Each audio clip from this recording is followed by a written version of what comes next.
আমার এই মনের সেই কামনা সোনার মদিনা যেটা হবে না হ্যান্ডেল ফেটে যাবে আরেকটু জোরে বলো আমার এই মনের সেই কামনা সোনার মদিনা মনের মাঝে আছো তুমি কেন বুঝো না এই মনের সেই কামনা সোনার মদিনা গম্বুজের নিচে একটু দাঁড়াও নবীজিকে সালাম জানাবো জোরে বলো না সবুজ গম্বুজের নিচে একটু দাঁড়াও প্রাণের প্রিয় নবীজিকে সালাম জানাবো জাগার প্রেমে পাগল হয়ে হলাম দিওয়ানা এই মনের সেই কামনা সোনার মদিনা জান্নাতুল বাকিতে একটু দাঁড়াবো প্রাণের প্রিয় সাহাবীদের আমি দেখিব জান্নাতুল বাকিতে একটু দাঁড়াবো প্রাণের প্রিয় সাহাবীদের আমি দেখিব যাদের কথা পড়লে মনে কান্না থামে না এই মনের সেই কামনা আর মদিনা জন্মভূমিতে মন আর যে টেকে না পাখি হলে উড়ে যেতাম সোনার মদিনা আরেকটু জোরে হবে না একবার হাত দিয়ে বলো তো সুবহানাল্লাহ সবাই মিলে তো হলো আরো জোরে সুবহানাল্লাহ জন্মভূমিতে মন আর যে টেকে না পাখি হলে সোনার মদিনা এই বাসনা কবুল করো ও গো রব্বানা এই মনের সেই কামনা সোনার মদিনা আল্লাহুম্মা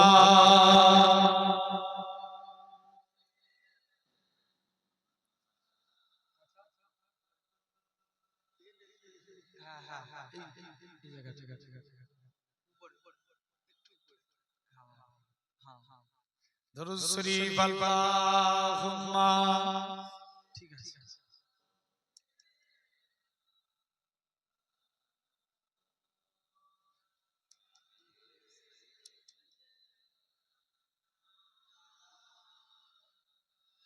ইচ্ছে জাগে আমাদের যেতে মদিনায় ইচ্ছে জাগে আমাদের যেতে মদিনায় ইচ্ছে জাগে চুমু খেতে সোনালি পর্দায় ইচ্ছে জাগে চুমু খেতে নুরানি রওজায় আমি তো যেতে পারি না কাবারি কাবা সোনার মদিনা জোরে বলবে না আমি তো যেতে পারি না কাবারি কাবা সোনার মদিনা তাই তো কেটে আমার বুকুটা ভাসায় তিনি আমার জানের জান আমার প্রাণের প্রাণ যাকে হারালে হারাবো আমি তো জাহান যাকে হারালে হারাবো আমি তো জাহান যার নাম না নিলে ও মদিনা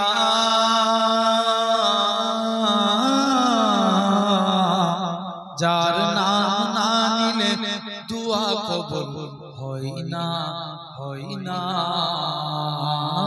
তোমার বুকে শুয়ে আছেন যে জনা যাকে সৃষ্টি না করিলে আমার রব্বানা কিছুই সৃষ্টি করতো না ও মদিনা তোমায় ভুলতে পারি না যেটা বলবে না ও মদিনা তোমায় ভুলতে পারি না কি করে ভুলবো তোমায় বলো না তোমার বুকে শুয়ে আছেন যে জনা যাকে সৃষ্টি না করিলে আমার রব্বানা কিছুই সৃষ্টি করতো না। রব্বুল আলামিন তোমারই বুকে পাঠালেন আমার দয়ার নবীকে। বলবে না, আরো জোরে বলো না। রব্বুল আলামিন তোমারই বুকে পাঠালেন আমার প্রিয় নবীকে। সেই কারণে তোমার বাগানে, সেই কারণে তোমার বাগানে পাওয়া যায় কোরআন হাদিস দ্বীন ও ঈমান। মদিনা আমার জান, মদিনা আমার প্রাণ, মদিনাতে আছে নামাজ জানের জান, মদিনাতে আছে নামাজ জানের জান। আর সে মুআল্লার চেয়ে বড় তুমি হো, খোদার সৃষ্টিতে তুমি শ্রেষ্ঠ ভূমি হো। আর সে মুআল্লার চেয়ে বড় তুমি হো, খোদার সৃষ্টিতে তুমি শ্রেষ্ঠ ভূমি হো। তোমার বুকে শুয়ে আছেন শাহে মদিনা, সব ভুলিব কিন্তু তোমায় ভুলতে পারি না। হবে না? আর জোরে বলো। সোনার মদিনায় আমার, সোনার মদিনায় আমার প্রাণের মদিনা, সব ভুলিব কিন্তু তোমায় ভুলতে পারি না। আল্লাহুম্মা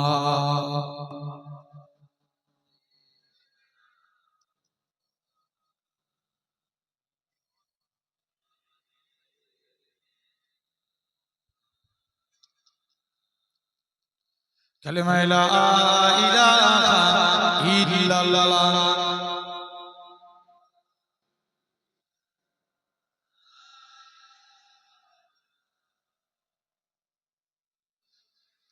লা মাকসুদা ইল্লাল্লাহ, লা মাওজুদা ইল্লাল্লাহ, লা মাকসুদা ইল্লাল্লাহ, লা মাওজুদা ইল্লাল্লাহ, লা মাতলুবা ইল্লাল্লাহ, লা মাহবুবা ইল্লাল্লাহ, লা ইলাহা ইল্লাল্লাহ।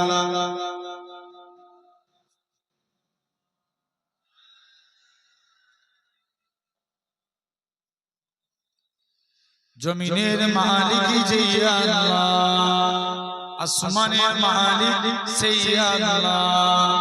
উম্মত মাওলা রাসূলুল্লাহ বান্দা আমরা তুমি আল্লাহ, লা ইলাহা ইল্লাল্লাহ।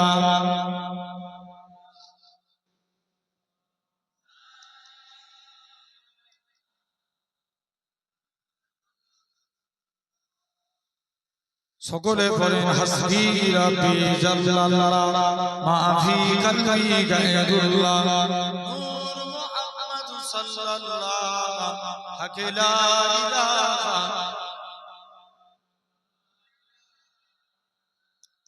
লা ইলাহা ইল্লাল্লাহ। قال الله تعالى في كلام المجيد والفرقان الحميد.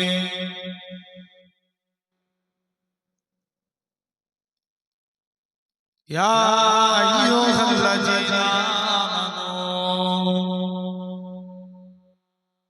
لا ترفعوا أصواتكم فوق صوت النبي.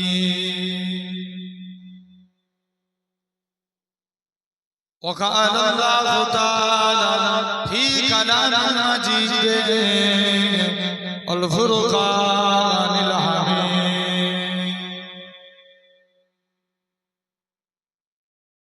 ولمن خاف مقام ربه جنتان فبأي آلاء ربكما تكذبان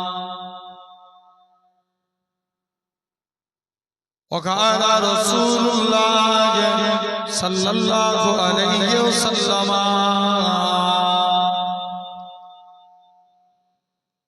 لا يؤمن أحدكم حتى أكون أحب إليه من ولده وولده والناس أجمعين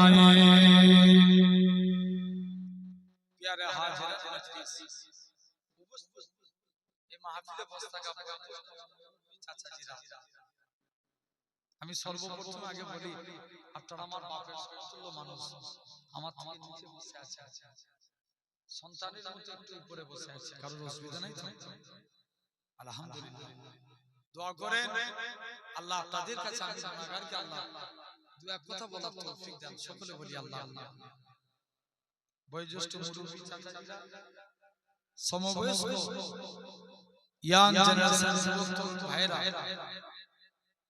পর্দা আড়ালে উপস্থিত আমার মা ও বোনেরা সকলকে জানাই গুনাহগারের তরফ হতে পীরনগর শরীফের পক্ষ হতে আপনারা কম বেশি অনেকেই জানেন দাদা হুজুরের একজন দস্তে বায়াত দাদা হুজুরের মুরিদ ছিলেন যিনাকে আল্লাহ 115 থেকে 118 বছর হায়াত দিয়েছিলেন জোরে বলে সেই বাচ্চা আপনাদের কাছে এসে হাজির হবে আলহামদুলিল্লাহ হুজুর কেবলা যখন 2013 সালে ইন্তেকাল করেছেন আমাদের এই আরামবাগ সাইডের দিকে এশিয়া মহাদেশের পাঁচজনের একজন ডাক্তার মনজিদ মুখার্জি তিনি হুজুর কেবলা বুকে টেলিস্কোপ বসাচ্ছেন যেখানে টেলিস্কোপ বসাচ্ছেন সেখানে আল্লাহ আল্লাহ শব্দ শুনতে পাচ্ছেন জোরে বলো তো হুজুর কেবলা লাশ জমিনে রাখা হলো আল্লাহ এক টুকরো মেঘ ছায়া করিয়ে দিলেন আলহামদুলিল্লাহ তথাপি আপনাদের পীরের আওলাদ আপনাদের কাছে এসেছে আল্লাহ যদি তৌফিক দেন আপনাদের কাছে কিছু আলোচনা দোয়া করেন আল্লাহ আপনাদের কাছে আমি গুনাহগারকে আল্লাহ দু এক কথা বলার তৌফিক দান করেন সকলে বলি আল্লাহ আমিন জেনে রেখে দেন ভাইরা আপনারা তরুণেরা তথাপিও আমরা দেখতে পাচ্ছি আমরা এই জায়গায় নরমালি একটা প্লাস্টিকের বোলের উপরে বসে আছি আমার আল্লাহ চাইলে পারে একদিন আল্লাহ আপনাদিগকে জান্নাতি সিংহাসনে বসাবে জোরে বলো গলা দিয়েছে সবাই মিলে বলবেন তো আল্লাহ নাম বললে গুনাহ হবে তাহলে বলছি না কেন গলা দিয়েছে কে আল্লাহ ব্যয় করতে হয় আল্লাহর জন্য না পার্টির জন্য বলো আল্লাহর জন্য আল্লাহ গলা দিয়েছে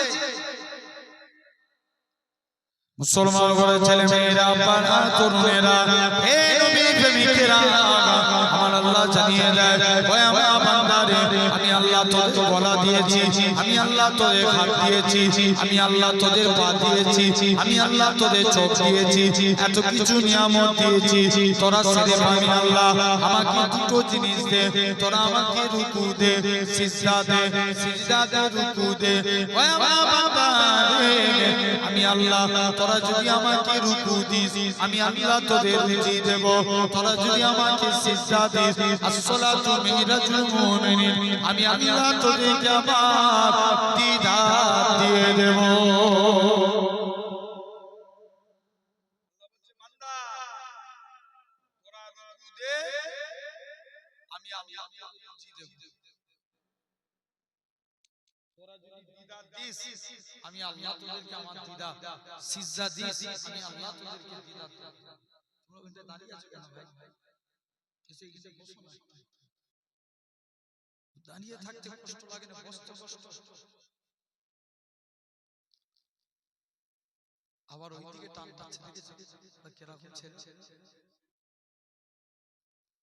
জেনে রেখে দাও ভাইরা আপনারা তরুণেরা তথাপি ওই জান্নাতের বাগান এই বেহেশতের বাগানে আপনি আমি এসে বসেছি তাহলে সাধারণ চিন্তা করেন আমাদের মধ্যে টাইমে আরামের বিছানার মধ্যে ঘুমাচ্ছে, আছে না নাই? বলো বলো, জোরে বলো। আছে। আরো কত মানুষ আছে এই টাইমে হসপিটাল বলেন, নার্সিং হোম বলেন, বিভিন্ন জায়গায় অসুস্থ অবস্থায় বেডের বিছানার মধ্যে শুয়ে আছে।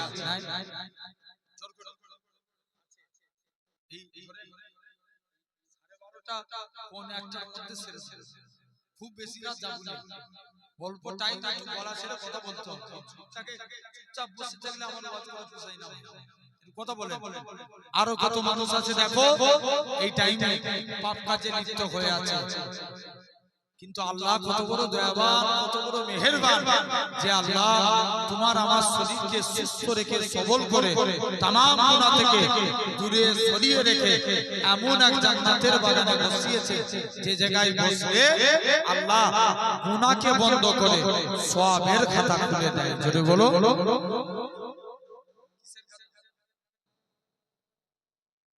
সওয়াবের খাতা খুলে দেয়। তাহলে আল্লাহ এই জান্নাতের বাগান, বেহেশতের বাগানে আল্লাহ আপনাকে আমাকে বসিয়েছে। যে আল্লাহ এই জায়গায় বসিয়েছেন, আল্লাহ কুরআন বলে লা ইন শাকারতুম লা আযীদান্নাকুম, বান্দা তোমরা আমি আল্লাহ আমার শুকরিয়া আদা করো, আমি আল্লাহ তোমাদের নিয়ামতে ভরিয়ে দেব। বলেন আল্লাহুম্মা আমিন। তাহলে আল্লাহ এই জান্নাতের বাগানে বসিয়েছে।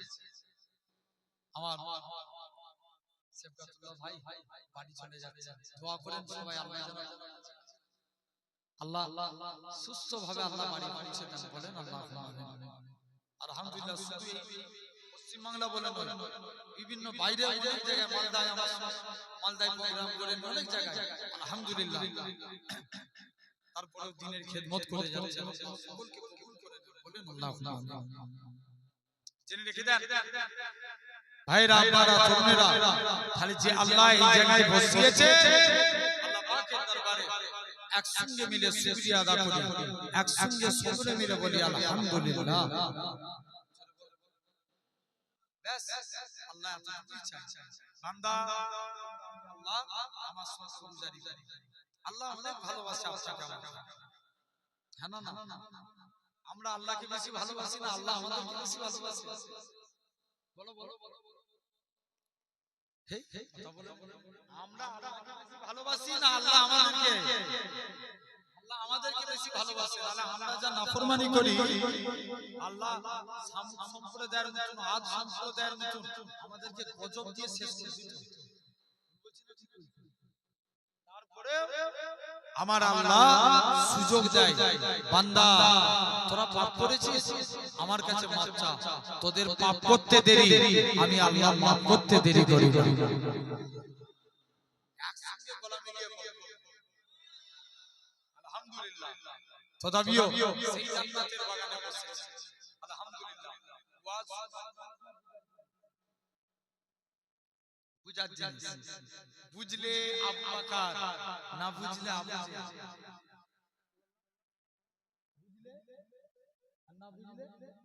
আমরা কার দলে থাকবো? আবু বকরের দলে কারা? একবার হাত তুলে দেখান তো দেখি, একজন তাকবীর দাও। আলহামদুলিল্লাহ। এই যে হাত তুললাম, এটা দেখলো কে? সওয়াব দেওয়ার মালিক কে? আল্লাহ। যদি আল্লাহ হাত তোলা কবুল করে নেয়, জানবে এটার ওসিলায় আল্লাহ নাজাত দিয়ে দিবে। জোরে বলো। সানবী আল্লাহকে জিজ্ঞেস করছে, আল্লাহ আমি দেখতে চাই দুনিয়ার সবথেকে গুনাহগার মানুষ কে? আল্লাহ বলছে, মুসা তুই রাস্তায় যে প্রথমে হেঁটে হেঁটে যাবে সে হবে গুনাহগার। মুসা নবী বলছে, আল্লাহ আমি নেককারকে দেখতে চাই। তুই রাস্তাতে দাঁড়া, যে রিটার্ন ফিরে আসবে সে হবে নেককার।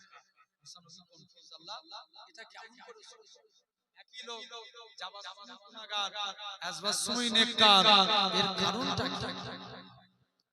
মুসলমান ঘরের ছেলে মেয়েরা, বাবা তরুণেরা, এ স্বর্গদিগাটার মানুষেরা, শুনে রেখে দেন আমার আল্লাহ জানিয়ে দেয় ওই আমার বান্দারে শুনে রেখে দাও আমি আল্লাহ জানিয়ে দিলাম হে আমার কালিমুল্লাহ হে আমার নবী মুসা ওই বান্দাটা যখন রাস্তা দিয়ে হেঁটে যাচ্ছিল তার ছেলেখানা বলতে লাগে আব্বা জান দুনিয়া বড় না প্রথম আসমান বড় বাপ খানা জবাব দেয় বাবা ছেলে দুনিয়া থেকে প্রথম আসমান বড় ছেলে আবারও বলে ও জনতা বাবা প্রথম আসমান বড় না দ্বিতীয় আসমান বড় দ্বিতীয় আসমান বড় না তৃতীয় আসমান বড় এরকম ভাবে সাত নম্বর আসমান বড় ছেলে আবারও বলে ও জনতা বাবা সাত নম্বর আসমানের থেকে কি বড় বাপ খানা জবাব দেয় বাবা ছেলে সাত নম্বর আসমানের থেকে আমি তো রাব্বা আমার গুনাহখানা বড় ছেলে আবারও বলে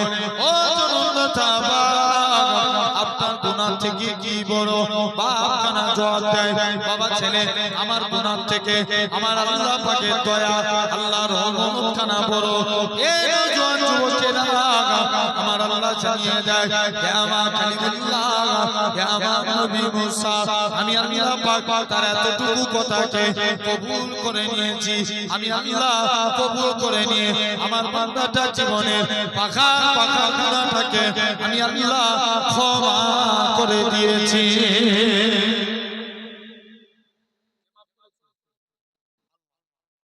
আল্লাহ তোমাকে আমাকে মাফ করে দিবেন এখন বলেন এই সমাজে পৃথিবীর অবস্থা ভালো না খারাপ জোর করে একটু কথা বলতে হবে খারাপ কিন্তু পৃথিবী ভালো না খারাপ হ্যাঁ পৃথিবী ভালো পৃথিবীর অবস্থা খারাপ খবর নিয়ে দেখো পৃথিবীকে খারাপ বলা যাবে না খবর নিয়ে দেখো ১৫০০ বছর আগে এই পৃথিবীতে স্বয়ং রাসূলুল্লাহ এসেছিল জোরে বলো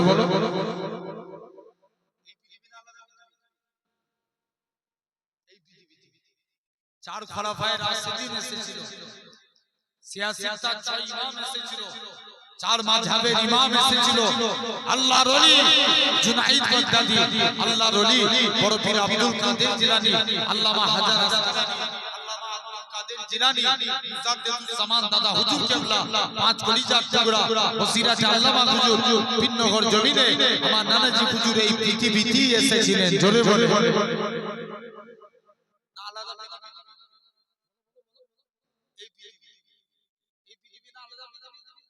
এই পৃথিবী তাহলে পৃথিবী ভালো পৃথিবীর মানুষ খারাপ খবর নিয়ে দেখো এখন তো সবাই চায় ইসলাম মিটে যাক তবে আজ আপনাদের সামনে বলে রাখি যদি এ জাত এক থাকবে দুনিয়ায় কোনো মায়ের লাল পয়দা হয়নি এই জাতকে মিটাতে পারে আল্লাহই হেফাজত করবে জোরে বলো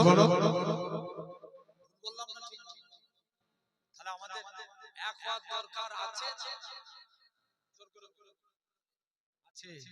খবর নিয়ে দেখো আপনি চিন্তা করে দেখেন কিন্তু চোট করে হবে না এই আমরা যে আলাদা এই চালটা ছেড়েছিল ইহুদিরা এখন ইসরায়েলে কিছু ইহুদি আছে না বলেন আছে এই ইহুদিদের চাল তাদের মূল টার্গেট মুসলমানদেরকে ডিভাইডেড করা আলাদা করা তাই তারা কি করলো মুসলমানদেরকে আলাদা করব তাই চিন্তা ভাবনা করে লাগিয়ে গেল উসমান হুজুরের কাছে এক ইহুদি আসে বলে উসমান কে এসে বলে উসমানের হাতে হাত দিয়ে টুপি মাথায় দিলেন মাথায় টুপি মুখে দাড়ি গায়ে জুব্বা আসলি তিনি ইহুদি এখন বলো তো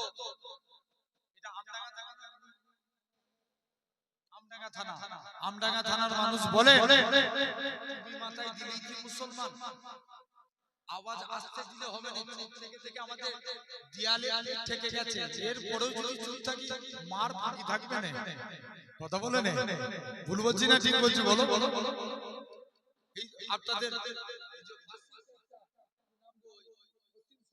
আপনাদের দিদি তো বিধায়ক নাকি দিদি বলো না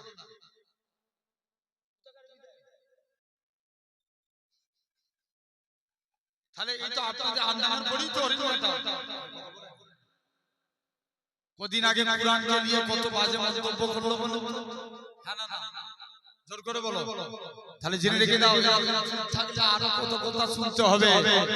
তবে হ্যাঁ, জেনে রেখে দাও, এখন বলো, জোর করে বলো, টুপি মাথায় দিলে কি মুসলমান?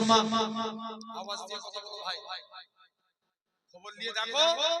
তাহলে রমজান মাসে আমার সমাজে অনেক নেতা বেরোয়, দেখবেন এরা টুপি মাথায় দিয়ে কথা বলে না কেন? আরে জোর করে বলো, যা লোক আছে কত জোর আওয়াজ হবে বলো তো? আরে আমি ভুল বললে সেটা বলবে, আগে কথা তোমাকে বুঝতে হবে। বলো, টুপি মাথায় দিলে কি মুসলমান? জোর করে বলো।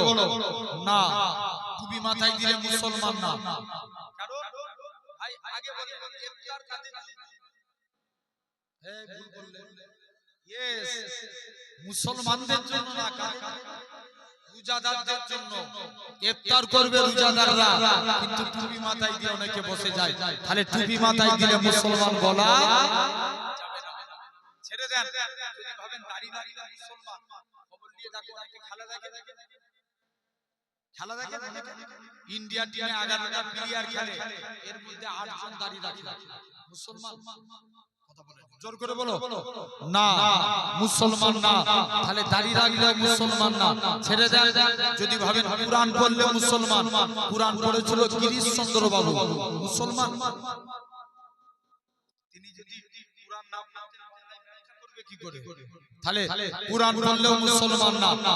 যদি বলে নামাজ পড়লে মুসলমান, নামাজ পড়েছিল কবিগুরু রবীন্দ্রনাথ ঠাকুর, মুসলমান না। তাহলে মুসলমান হতে গেলে আগে ঈমানের দরকার, আর ঈমান হলো আমার রাসূল। একবার জোরে বলো, আরো জোরে বলো। বলছি না ঠিক বলছি? এখন তো আবার নবীকেও ভালোবাসা যাবে না, এটা নেতারা ঠিক করে দিয়েছে। কথা বলেন, জোর জোরে হাসবো না কাঁদবো, আল্লাহু আকবার। আই লাভ মুহাম্মদ সাল্লাল্লাহু আলাইহি ওয়াসাল্লাম লিখলে ইউপিতে কিছু নেতা তৈরি হয়েছে, এরা